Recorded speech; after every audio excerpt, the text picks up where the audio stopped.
नमस्कार. एपेक्स मराठी आणि हिंदी या चॅनलमध्ये आपले सहर्ष स्वागत आहे. तर आज आपण या व्हिडिओमध्ये बघणार आहोत की सीपीआयचा इम्पॅक्ट कशा प्रकारे मार्केटवर पडतो किंवा सीपीआय म्हणजे काय आणि सीपीआयचा इम्पॅक्ट कशा प्रकारे पडलेला आहे मार्केटवर.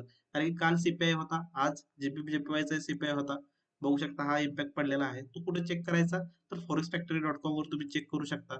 इथे बघू शकता तुम्ही की सीपीआय आजचा होता 12:30 वाजता होता. त्याच्यानंतर आपण काय व्हिडिओ बनवतोय कारण की आपल्याला बघायचं आहे की सीपीआय म्हणजे काय, की कस्टमर प्राइस इंडेक्स जो असतो किंवा कंझ्युमर प्राइस इंडेक्स जो असतो तो कशावर असतो किंवा का मार्केटवर इम्पॅक्ट पडतो त्याचा, तो आपल्याला महत्व जाणून घ्यायचा आहे. म्हणजे आपण जे फंडामेंटल म्हणतो की बरेच लोक तुम्हाला फंडामेंटल हा शब्द वापरताना दिसतील की मार्केटमध्ये फंडामेंटल यूज करतो आम्ही किंवा फंडामेंटल मार्केटमध्ये कशा प्रकारे यूज होतात किंवा फंडामेंटलचा मार्केटवर काय इम्पॅक्ट पडतो, ह्या गोष्टी आपण जाणून घेणार आहोत. तर व्हिडिओ शेवटपर्यंत बघा, कारण की व्हिडिओमध्ये इम्पॉर्टंट गोष्टी आपल्याला सांगण्यात आलेल्या आहेत. आणि या व्हिडिओमध्ये तुम्हाला मार्केटमध्ये ज्या इम्पॅक्ट पडलेला आहे आणि मार्केटमध्ये काय इम्पॅक्ट पडलेला आहे याची कारण सुद्धा भेटतील. तर व्हिडिओ शेवटपर्यंत बघा आणि व्हिडिओला लाईक करायला विसरू नका, चॅनलला सबस्क्राईब करायला विसरू नका आणि सर्वात महत्वाचं, आपला जो व्हिडिओ आहे तो शेअर करायला विसरू नका. तर चला आजच्या व्हिडिओला सुरुवात करूया. बघू शकता तुम्ही की गोल्डवर सुद्धा काल आपल्याला मोठा इम्पॅक्ट बघायला भेटला. की मोठा इम्पॅक्ट म्हणजे की ही एक न्यूज कॅन्डल आहे. या न्यूज कॅन्डलवर बऱ्यापैकी लोकांनी बाईंग केले असेल, बऱ्यापैकी लोकांनी सेलिंग केले असेल. पण ही सेलिंग बाईंग जी करतात लोक किंवा एवढ्या मोठ्या प्रमाणात का मार्केटमध्ये इम्पॅक्ट पडत असेल, हा प्रश्न आपल्याला भरपूर वेळा पडत असेल किंवा भरपूर वेळा आपल्याला पडलेला असेल. तर त्यासाठी जर बघितलं तुम्ही तर फोरेक्स हा करन्सी पेअरवर चालणारा पूर्ण हे आहे. आता गोल्ड कसा आहे? गोल्ड हा मेटल आहे आणि त्याच्यासोबत करन्सी आहे. पण गोल्डमध्ये गोल्ड जर तुम्ही बघितलं तर जगात सगळीकडे त्याला डिमांड आहे आणि तो एक मौल्यवान वस्तू आहे. त्यामुळे जेवढं महत्व गोल्डला आहे तेवढंच महत्व पैशाला सुद्धा आहे. म्हणजे दोन्ही आपण करन्सी सारखे पकडू शकता. पण गोल्ड हे मेटल स्वरूपात येतं, त्यामुळे त्याला मेटॅलिक पेअर्स मध्ये ते जातं. पण जीबीपी जेपीवायचं आपण करन्सीचं जर बघितलं तर आज करन्सीमध्ये जीबीपीचं म्हणजे ब्रिटिश पाऊंडचं सीपीआय होता. तर त्याचा इम्पॅक्ट बघू शकता सेम काल जो इम्पॅक्ट पडला गोल्डवर सेलिंगचा, तोच आज सेलिंगचा इम्पॅक्ट पडला. पण आपण जर इथं बघितलं तर आपल्याला इथे काही आकडे दिसत आहेत की ऍक्च्युली फोरकास्ट आणि प्रिव्हियस हे जे टक्केवारी आहे ती कशी मार्केटवर मॅटर करते किंवा कशी मार्केटवर इम्पॅक्ट पडते, हे सुद्धा आपल्याला करणं गरजेचं आहे. पण ह्यामध्ये थोडीशी आपल्याला रिस्क असते. मार्केटवर न्यूज ट्रेडिंग म्हणजे सगळ्यात रिस्की ट्रेडिंग मानली जाते. कारण की मार्केटमध्ये जे सेंटिमेंट होतं किंवा मार्केट वेड्यासारखं धावतं, ते मार्केट आपल्याला खूप लॉस देऊन जाऊ शकतं किंवा प्रॉफिटही जास्त देऊन जाऊ शकतं. पण लॉस जर झाला तो रिकव्हर करणं खूप अवघड असतं किंवा त्यामध्ये मोठा लॉस होऊ शकतं. त्यासाठी आपल्याला फंडामेंटल जोपर्यंत आपले त्यावर प्रभुत्व होत नाही किंवा आपल्याला जोपर्यंत मार्केटमध्ये एक प्रॅक्टिस चांगल्या प्रकारचं होत नाही, तोपर्यंत न्यूज ट्रेडिंग करणं खूप धोकादायक ठरू शकतं. त्यासाठी डिस्क्लेमर आहे की किंवा मी तुम्हाला एक सजेशन देतोय की न्यूज ट्रेडिंग करताना त्याआधी आपलं प्रॅक्टिस असणं खूप गरजेचं आहे. त्या सगळ्या टेक्निक्स आपण आपल्या क्लासमध्ये सांगत असतो की कशा प्रकारे न्यूज ट्रेडिंग करायचं. आणि आपला क्लास लाईव्ह मार्केटवर असतो की लाईव्ह मार्केटवर सध्या आता बघा हा लाईव्ह मार्केट आहे, तर लाईव्ह मार्केटवर सध्या काय केलेलं आहे, आपण काय करायचं आहे. तर इथून आपले 2 तासाचे रोजचे बॅच असतात आणि त्या 2 तासाच्या बॅच मध्ये आपण रोजच्या रोज यांच्याकडून यांच्याकडून प्रॅक्टिस करत असतो विद्यार्थ्यांकडून. आणि त्या प्रकारे आपण मार्केटमध्ये कशा प्रकारे टिकायचं किंवा कशा प्रकारचं प्रॉफिट काढायचं हे आपण बघत असतो. तर नीट जर बघितलं तर आपल्या ह्या लेवल्स असतात, आपण अशा प्रकारच्या लेवल्स काढतो आणि त्या लेवल्सवर आपण मार्केटमध्ये ट्रेड कसा करायचा. आता इथे एक लेवल होती, या लेवलवरून सेल होतं, परत आपण बरोबर एक्झिट पॉईंट शोधून काढला. एक्झिट पॉईंट जर झाला नसता तर आपल्या इथं लॉस झाला असता, कारण की इथं मार्केट पण रिव्हर्सली चिन्ह दिसत. हा व्हॅल्यूम कसा ओळखायचा किंवा कशा प्रकारे मार्केटमध्ये तुम्ही बाईंग करणार, सेलिंग करणार, ह्या गोष्टी सगळ्या आपण लाईव्ह मार्केटवर 30 दिवस आपण शिकवत असतो. एकदम नॉमिनल फी आहे.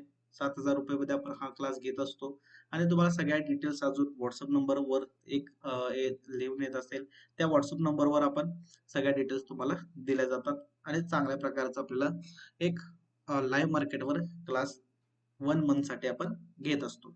तर त्याला रजिस्टर करण्यासाठी तुम्ही वर दिलेल्या व्हॉट्सअप नंबरवर मेसेज करा. तर चला सीपीआयचं जाणून घेऊया. सीपीआय म्हणजे काय? तर सीपीआय जर नीट बघितला तर सीपीआय हा जर फुल फॉर्म त्याचा बघितला तर इथे तुम्ही बघू शकता, याच्यात डिटेल सगळे असतात forex-factory.com वर. आणि इथं सगळे काय त्यांच्यामध्ये झालेलं आहे किंवा कशा प्रकारची ही कंझ्युमर प्राइस इंडेक्स आहे किंवा कसं मेजरली इन्फ्लेशन. कारण की याच्यावर जे जे आपली इन्फ्लुएन्स असतं किंवा डिफ्लेशन असतं त्याच्यावर आधारित असतात. कारण की हे गुड्स सर्व्हिसेस म्हणजे आपले बँकिंग क्षेत्रावर आपण जे हाऊसिंग रेट असतात किंवा आपले जे नॉमिनल मार्केटमध्ये आपण ज्या वस्तूंची प्राइस असतात त्याची एक इंडेक्स काढली जाते, एक रेंज काढली जाते. त्याचा डेटा मार्केटमध्ये दिला जातो आणि त्या मार्केट डेटावर मार्केट सेंटिमेंट होत असतं. इथं जर बघितलं तर इथं central banks of influence target आहे ह्यांचं. म्हणजे ह्यांची प्राइस जी आहे ती इम्पॉर्टंट करन्सी व्हॅल्युएशन साठी असते. मग याच्यामध्ये राईज होणार, डाऊन होणार, ते सगळे इंटरेस्ट रेट येत असतात. ह्या सगळ्या गोष्टींमध्ये हे करण्यापेक्षा सगळ्यात सोपा पर्याय म्हणजे याच्यामध्ये जे होणारे बदल आहेत ते तुम्ही डायरेक्टली इथं बघू शकता. इथं इन्क्रीज होतोय, डिक्रीज होतोय. या गोष्टी मागच्या ऍक्च्युली काय झालेलं आहे या सगळा डेटा इथं आलेला आहे. आणि या डेटाचा सगळ्यात एक प्लस पॉईंट किंवा मायनस पॉईंट म्हणू शकता. दोन्ही आपण बघणार आहोत. प्लस पॉईंट म्हणजे काय, की हा डेटा कधीतरी मार्केटमध्ये प्रेझेंट होतो. म्हणजे मार्केटमध्ये कधीतरी डेटा सारखं मार्केट चालतं. आता बघा, हा डेटा जर हे आलाय तर डेटा सारखं मार्केट झालेलं आहे किंवा हे जे आलेला आहे, हे जो डेटा आलेला आहे कालचा डेटा बघू शकता तुम्ही. आता मी डेटा कशाला म्हणतोय ते पहिल्यांदा आपल्याला कळलं पाहिजे, की डेटा म्हणजे काय, की हा जे टक्केवारी आहे त्याला डेटा म्हणतो आपण, की कशा प्रकारचा आलेला आहे. तर आता जर काल तुम्ही जर बघितला तर सीपीआय होता, मंथली आणि इयरली हे दोन्ही इथं दिसत आहेत. पण इथे जर बघितलं तर 0.3 ऍक्च्युली आणि प्रिव्हियस पण तोच आला होता. पण इथं ग्रीन मध्ये दाखवते.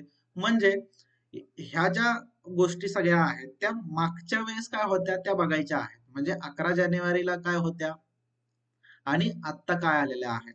तर 12 डिसेंबरला ह्या होता 1% होता, तो 0.1% होता, 0.3% वाढला. आत्ता पण 0.3% आला. म्हणजे एवढे काही बदल झाले नाहीयेत, पण तो ग्रीड मध्ये आला म्हणजे काय झाला, थोडंफार त्यामध्ये बदल झालेला आहे. कारण की कशामध्ये झालेला आहे, इयरली मध्ये बदल झालेला आहे.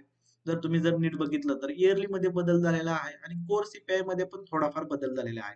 त्यामुळे आपल्याला एक न्यूज बघून चालत नाहीये. ह्या ज्या तिन्ही डेटा आहेत त्या तिन्ही डेटाला आपल्याला ऍक्च्युली कम्पेअर करून मग त्याचं प्राइसिंग काढलं जातं. तर याच्यापेक्षा सगळ्यात सोपे वे म्हणजे आपल्याला प्राइस ऍक्शन जर येत असेल किंवा प्राइस झोन किंवा सपोर्ट रेजिस्टन्स झोन जर इथे समजत असतील आपल्याला, तर आपण ह्याच्यावर ट्रेड करू शकतो. किंवा सगळ्यात इम्पॉर्टंट किंवा सगळ्यात हे महत्वपूर्ण म्हणजे की ट्रेडिंग आपल्याला जर याच्यावर करायचीच असेल तर सर्वात पहिल्यांदा आपल्याला सगळ्या गोष्टी त्याच्या माहीत असल्या पाहिजेत. जर नसेल माहीत तर नाही ट्रेडिंग केली तरी काही फरक पडत नाही, कारण की नंतर सुद्धा मार्केट चांगल्या प्रकारे चालतं. आता हे नॉर्मल मार्केट आहे, तर यावर तुम्ही नॉर्मली ट्रेड करू शकता. याच्यावर नॉर्मली प्रॉफिट येऊ शकता. आता इथे ब्रेकआउट झाला, ह्याच्या ब्रेकआउट नंतर इझिली तुम्हाला हे 220 पिप्स भेटलेले आहेत. इथे इझिली तुम्हाला आता हा न्यूज ट्रेडिंग होते, याच्यामध्ये नाही तुम्ही हे केलं किंवा इथे इझिली ब्रेकआउट झालेला आहे बघा, रिटेस्ट झालेले आहे. परत ब्रेकआउट तुम्ही चांगल्या प्रकारचे इथं 450 पिप्स आपल्याला भेटलेले आहेत. इन्व्होल्युशन झालं किंवा इथं आता परत ब्रेकआउट होईल तर मार्केटमध्ये रिट्रेसमेंट थोडीफार होण्याची गरज आहे. कारण की मार्केटमध्ये काल पण इथे तुम्ही बघू शकता की मार्केटमध्ये आता डाऊनफॉल बऱ्यापैकी करन्सी पेअर मध्ये आपण हे जे वापरतोय ते दिसतोय. पण याला एक एक लिमिट असतं. कंटिन्यू काही जो हा सेलिंगचा ट्रेंड आहे तो कंटिन्यू येणार नाही. आता थोडंसं मार्केटला, आता जर तुम्ही इथून प्रीमियम प्राइसला सेल करताय, आजच्या मार्केटचं मी बोलतोय, अशा वेगवेगळ्या मार्केटमध्ये ट्रेंड असतात. हा सेलिंगचा एकदम डॉमिनेशन ट्रेंड आहे, कारण की भरपूर पिप्स खाली आलेले आहेत. तर मार्केटला थोडंसं स्टेबल होणं गरजेचं आहे किंवा थोडीशी रिट्रेसमेंट होणं गरजेचं आहे. कमीत कमी 30% तर रिट्रेसमेंट होणं गरजेचं आहे. कमीत कमी 2020 पर्यंत मार्केट रिव्हर्सल होणं गरजेचं आहे आणि तिथून मग मार्केट मग किंवा 2010 पासून मार्केट परत मग सेलिंगचं ट्राय करू शकतं. पण आता जर तुम्ही इथं बघितलं तर ब्रेकआउट झालेला आहे. हे तुम्ही असं इंटरडे ट्रेडिंग करू शकता. पण जर तुम्हाला लॉंग टर्मचा विचार करायचा असेल तर फंडामेंटल खूप गरजेचे आहेत, कारण की फंडामेंटल लॉंग टर्मला भरपूर उपयोगी येतात आणि त्या फंडामेंटलवर बऱ्यापैकी मार्केट चालत असतं. जर ट्रेंड तर तुम्ही बघितला डेली मध्ये तर डाऊन ट्रेंड आहे. यामध्ये आता तुम्ही बघा इथं सपोर्ट आलेला आहे, तर ते सपोर्ट घेऊन मार्केट परत बाईंगला जाऊ शकतं, सेलिंगला जाऊ शकतं. हे सगळ्या फंडामेंटलवर तुम्ही काढू शकता. आणि सपोर्ट रेजिस्टन्स जर तुम्हाला येत असतील ऍक्च्युली कसे वर्क करतात किंवा कशा प्रकारे सपोर्ट रेजिस्टन्स काढायचे हे जर आपल्याला माहित असेल तर तुम्ही त्यावर चांगल्या प्रकारे प्राइस काढू शकता आणि प्राइस झोनवर पण काढू शकता. तर त्यासाठी आता आपण रोज एक लाईव्ह बॅच पण घ्यायची ठरवलेली आहे, म्हणजे लाईव्ह स्ट्रीम पण करायचं आहे. लवकरच तुम्हाला त्याचे अपडेट पण भेटले जातील. त्यासाठी चॅनल सबस्क्राईब करायला विसरू नका. तर सीपीआय म्हणजे काय, नॉर्मली कंझ्युमर प्राइस इंडेक्स असतो. तो प्राइस इंडेक्स ज्याप्रमाणे असेल त्याप्रमाणे इन्फ्लुएन्स रेट ठरला जातो. म्हणजे त्यामध्ये इन्फ्लुएन्स जो मार्केट होतं किंवा ज्या देशाचा जसा जीडीपीचा होता तर त्या देशामध्ये इन्फ्लुएन्स रेट वाढलेला आहे किंवा इंटरेस्ट रेट वाढतो कमी होतो. ह्यामुळे कारण की हा महत्वाचे न्यूज आहेत. ह्या महत्वाच्या न्यूजमुळे मार्केट सेंटिमेंट होणार, मार्केटमध्ये व्हॅल्यू मिळणार कारण की त्यावर प्राइस किंवा त्या करन्सीचा ती स्ट्रॉंग करन्सी आहे का वीक करन्सी होणार आहे याचं पुढची जे वाटचाल असते मार्केटची त्यावर ठरलेली असते. त्यामुळे आपल्याला सीपीआय सारखी न्यूज चांगल्या प्रकारे जर अनालाइज करता आली किंवा चांगल्या प्रकारचं अनालाइज करण्यासाठी आपल्याला ते फंडामेंटल तिथं फॉरेक्स फॅक्टरीवर जाऊन चेक करणं गरजेचं आहे. कारण की हे जे रेट असतात ते इन्क्रीज किंवा डिक्रीजच होणार आहे. याच्या पलीकडे काय होणार आहे?